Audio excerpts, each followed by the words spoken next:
Assalamualaikum warahmatullahi wabarakatuh.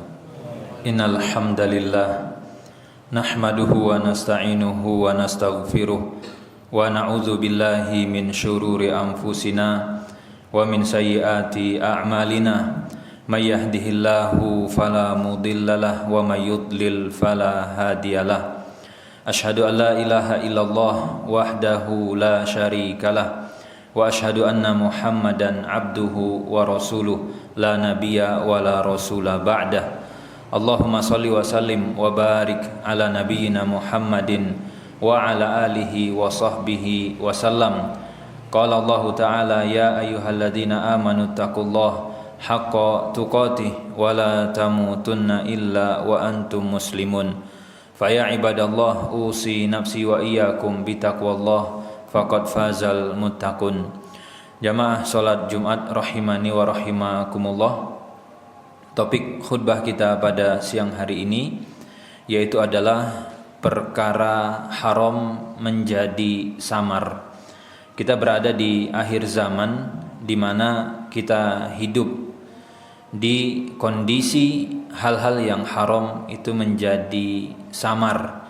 Bahkan perkara yang haram seakan dianggap telah menjadi halal. Bahkan jelas itu dosa yang secara tegas dinyatakan haram oleh Allah di dalam Al-Quran atau disampaikan haram oleh Rasul di dalam hadis beliau. Salah satu contoh yang cukup banyak merebak yaitu adalah minuman keras, kemudian perjudian dan perzinahan. Allah Subhanahu wa taala menyampaikan di dalam Al-Qur'an terkait dengan perkara judi, terkait dengan perkara minuman keras. Allah menyeru, ya ayyuhalladzina amanu, wahai orang-orang yang beriman, innamal khamru wal maisir wal ansab wal azlam rijsun min amali syaitan. Allah menyebutkan ada aktivitas perbuatan yang itu bagian dari perbuatannya syaitan, yaitu adalah minuman keras, kemudian perjudian, mengundi nasib dengan panah atau yang lainnya, dan kemudian berhala dan seterusnya. Itu bagian daripada perbuatan syaitan.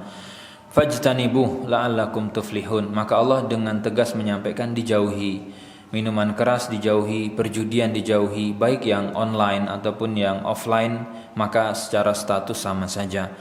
Kemudian Allah menyampaikan alasan dibalik itu, innama yuridu syaitan an yuqi'a bainakumul adawah.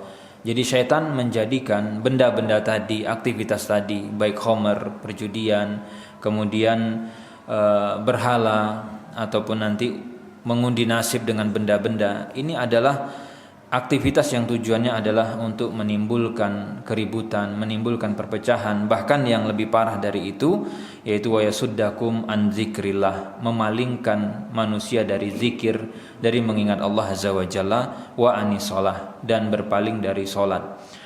Dan bentuk berpaling dari solat bisa terlambat ketika solat, bisa bahkan tidak mengerjakan solat, bisa bahkan nanti bentuknya adalah tidak hadir ketika solat.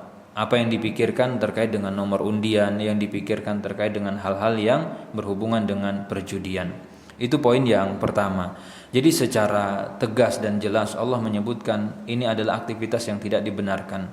Mengapa mengulang pembahasan tentang ini menjadi penting? Karena memang kita digempur dengan segala bentuk iklan, segala bentuk propaganda, konten dan sejenisnya, yang itu seolah bahwa minuman keras itu bukan barang haram, yang itu seolah membiaskan status hukum dari perjudian seakan itu bukan sesuatu yang bermasalah.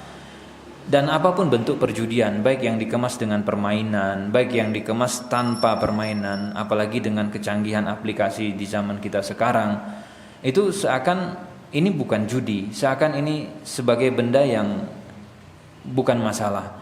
Bahkan itu dilakukan oleh masyarakat di level yang mungkin sampai di desa, di kampung, mereka bisa main judi dengan online, dengan aplikasi di HP-nya. Maka menegaskan dan mengingatkan kepada masyarakat, judi baik online atau offline, ya tetap secara status hukum adalah haram, termasuk miras dan yang lainnya. Walaupun dunia konten kita sekarang, media sosial itu menyajikan, mempromosikan dengan cara-cara yang halus, dengan cara-cara yang seakan itu bukan benda yang bermasalah. Lalu poin yang kedua, Allah Subhanahu wa taala menyampaikan bahwa kalau kita nanti berjudi atau minuman keras atau yang terlibat dengan dua aktivitas itu, mungkin kita bekerja di tokonya, di perusahaannya, atau membantu periklanannya, atau yang berhubungan dengan vendor-vendornya, maka itu termasuk yang diharamkan.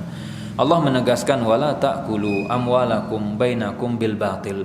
Peralihan kepemilikan harta jika didapat dengan wasilah, didapat dengan jalan yang tidak diridhoi oleh Allah, yang diharamkan, maka status hartanya menjadi harta yang diharamkan. Dan Allah menyebut itu sebagai jalur yang batil untuk mendapatkan harta.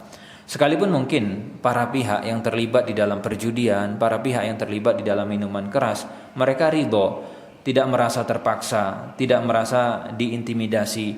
Namun ketika praktek itu diharamkan oleh Allah, maka keridhaan manusia menjadi tidak diperhitungkan. Sehingga tidak dibenarkan dengan mengatakan kami saling ridho, kami sepakat, kami tidak bermasalah. Jika aktivitas itu ternyata dilarang oleh Allah, maka secara status hukum perbuatan itu tetap terlarang dan tidak berubah menjadi halal, sekalipun para pihak merasa ridho dalam melakukan perbuatan tersebut. Dan ini nanti turunannya panjang ketika harta yang didapatkan dengan cara-cara yang tidak dibenarkan, dengan cara yang diharamkan oleh Allah Azza wa Jalla.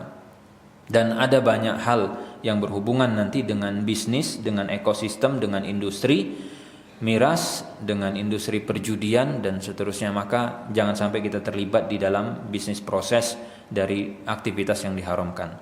Kemudian poin yang ketiga terkait dengan dampak.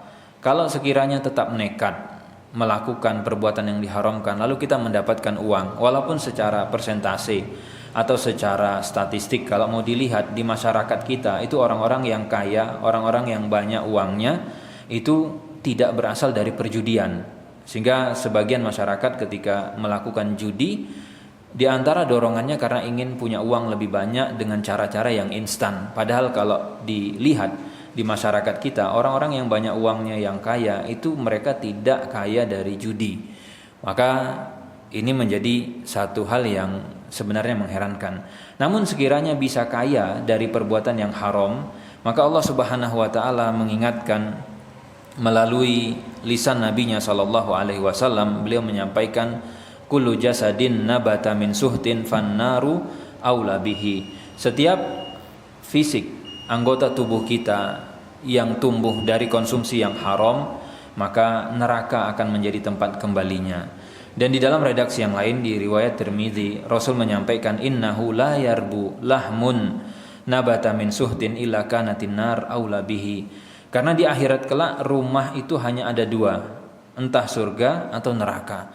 Masalahnya surga tidak mau dengan fisik, dengan tubuh, dengan daging, badan yang itu berasal dari konsumsi-konsumsi yang diharamkan oleh Allah Azza wa Jalla. Sehingga kalau misalkan orientasinya hanya kepentingan dunia, bisa punya kecukupan, punya kemapanan di dunia sehingga segala cara diterabas, maka perlu merenungkan kembali dan mempertimbangkan kembali bagaimana tempat kembali kita setelah meninggal dunia. Karena kekayaan yang didapat dari judi, kekayaan yang didapat dari miras itu hanya bicara isi neraca keuangan kita, kotak kepemilikan kita ketika di dunia.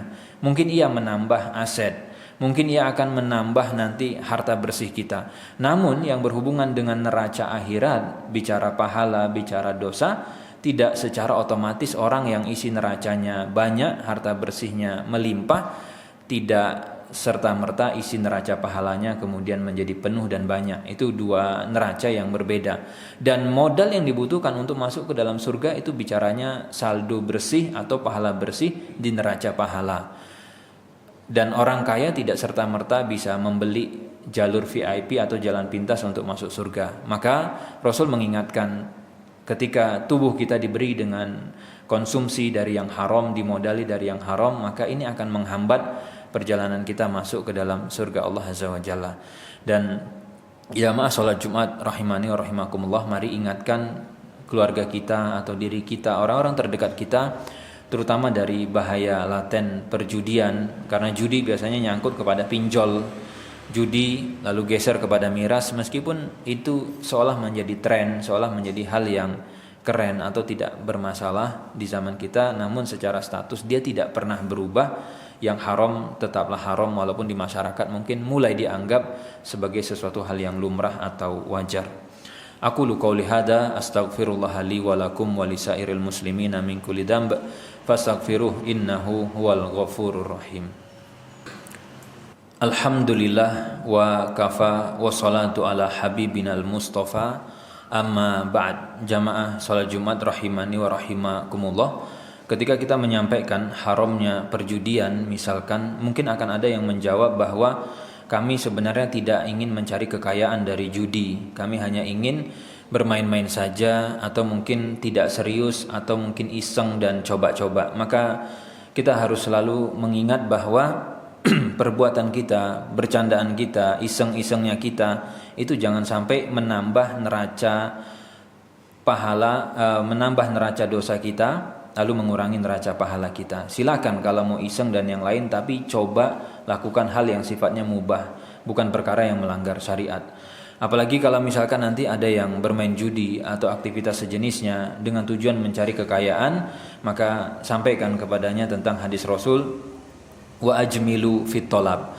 Gunakanlah cara-cara yang halal, gunakanlah cara-cara yang baik untuk menjemput rezeki, untuk mendapatkan harta yang itu menjadi sumber keberkahan dan keridhaan kita. Jangan sampai nanti menghalalkan segala cara, dan itu adalah bentuk suudzon kepada Allah Azza wa Jalla. Kalau sampai punya anggapan sekarang sudah zamannya susah sehingga cara yang halal itu sudah sulit didapat, lebih baik gunakan yang haram. Ini bentuk suudzon kepada Allah, karena Allah sudah menjamin rezeki hamba dan Allah pasti menyediakan fasilitas-fasilitas untuk mendapatkan kebutuhan-kebutuhan hidup kita. Innallaha wa malaikatahu yusholluna 'alan nabi ya ayyuhalladzina amanu shollu 'alaihi wa sallimu taslima. Allahumma sholli 'ala Muhammad wa 'ala ali Muhammad.